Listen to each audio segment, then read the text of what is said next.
ایسے لوگ جن کو اللہ کے ذکر اور نماز پڑھنے اور زکات دینے سے نہ سوداگری غافل کرتی ہے نہ خرید و فروخت، وہ اس دن سے جب دل خوف اور گھبراہٹ کے سبب الٹ جائیں گے اور آنکھیں اوپر چڑھ جائیں گی ڈرتے ہیں، تاکہ اللہ ان کو ان کے اعمال کا بہت اچھا بدلہ دے اور اپنے فضل سے زیادہ بھی عطا فرمائے۔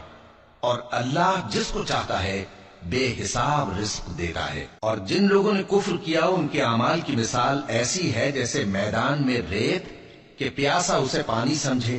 یہاں تک کہ جب اس کے پاس آئے تو اسے کچھ بھی نہ پائے اور اللہ ہی کو اپنے پاس دیکھے تو وہ اسے اس کا حساب پورا پورا چکا دے، اور اللہ جلد حساب کرنے والا ہے۔ یا ان کے اعمال کی مثال ایسی ہے جیسے گہرے سمندر میں اندھیرے جس پر لہر چڑھی چلی آتی ہو اور اس کے اوپر اور لہر آ رہی ہو اور اس کے اوپر بادل ہو، غرض اندھیرے ہی اندھیرے ہوں،